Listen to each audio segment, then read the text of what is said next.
Welcome students. इस video में बात करेंगे internationalisation of business strategic management का लेक्चर नंबर 9।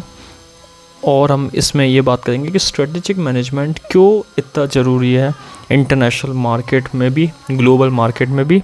इस वीडियो में हम इस पॉइंट को कवर करेंगे।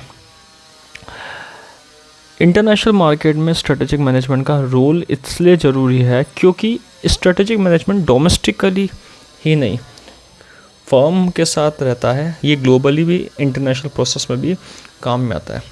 ग्लोबली अगर देखा जाए तो मैनेजमेंट करना, किसी भी चीज़ को अचीव करना, ये एक टफेस्ट टास्क माना गया है, कॉम्प्लिकेटेड माना गया है।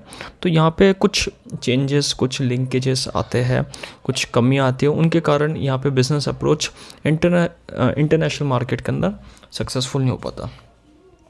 इसलिए स्ट्रेटेजिक मैनेजमेंट एक इम्पॉर्टेंट रोल प्ले करता है।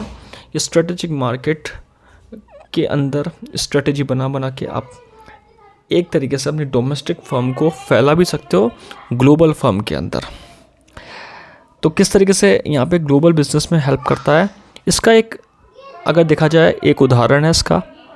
अलग अलग मार्केट में किस तरीके से एनालाइज करके, स्ट्रेटजी को एनालाइज करके ग्लोबल फर्म यहाँ पे इंटरनेशनल प्रोसेस के अंदर आगे बढ़ती है।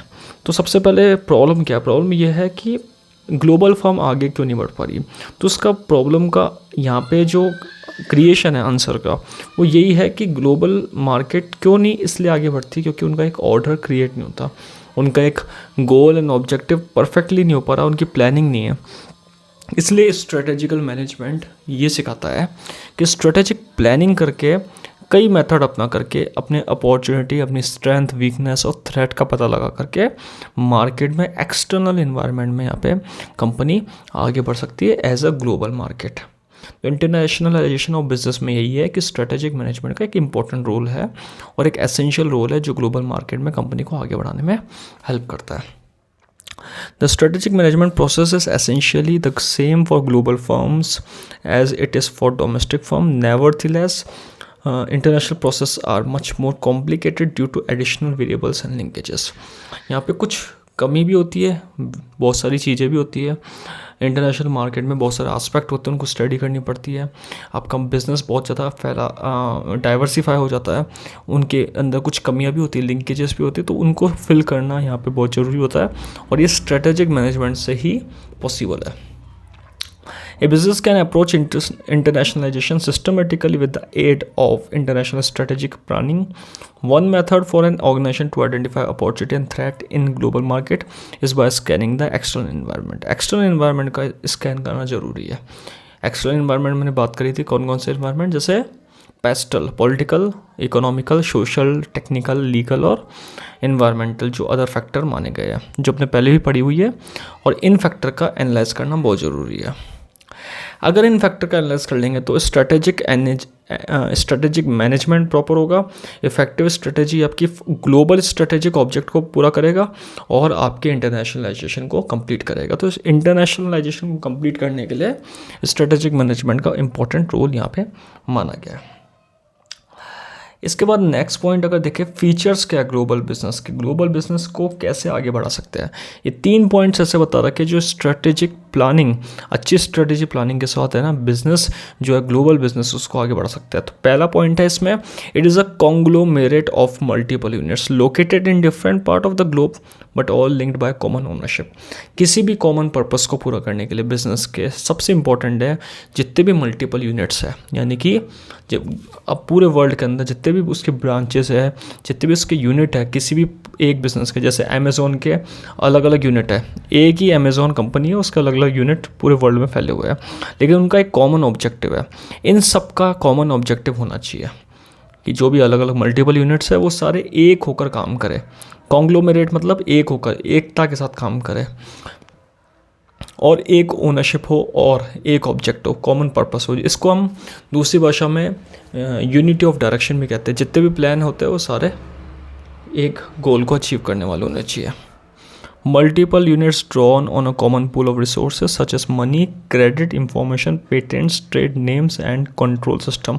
ये जितने भी यूनिट्स है, जितने भी मल्टीपल फैक्टर है, इनका जो रिसोर्सेज आ रहे हैं, चाहे मनी है, क्रेडिट है, इंफॉर्मेशन है, पेटेंट है, ट्रेड नेम है, कंट्रोल सिस्टम है, ये सारे एक कॉमन पर्पस के लिए होना चाहिए। यानी कि कंपनी एक ही है, यूनिट अलग अलग है, पूरे वर्ल्ड में फैली हुई है, लेकिन ऑब्जेक्ट एक होना चाहिए, कंपनी को लेकर एक साथ चलना चाहिए। यहाँ पे तीसरा पॉइंट स्ट्रेटेजी का, unit respond to some common strategy besides its managers and share holder are also based on different Nations.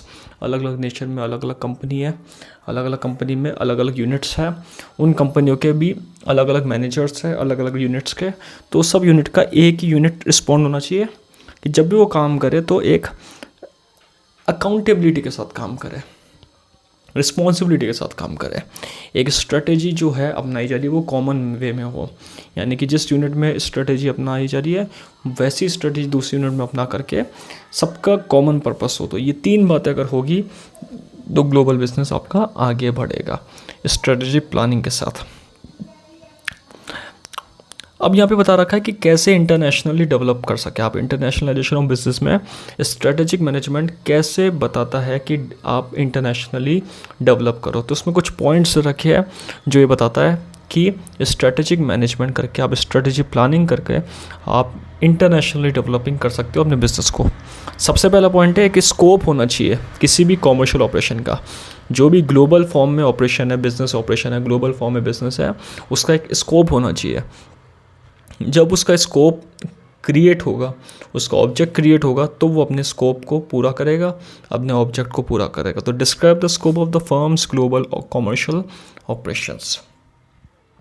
Create the firms global business objective. Scope के साथ साथ ऑब्जेक्टिव क्रिएट करना ये फर्म का इम्पॉर्टेंट एस्पेक्ट है, firm का higher aspect है कि फर्म को ऑब्जेक्टिव भी यहाँ पे डिसाइड करना आना चाहिए। Evaluate global opportunities and threats and rate them with internal capabilities. अपनी कैपेसिटी के हिसाब से ग्लोबल अपॉर्चुनिटी को भी पता लगाना, ये भी एक इम्पॉर्टेंट माना गया है।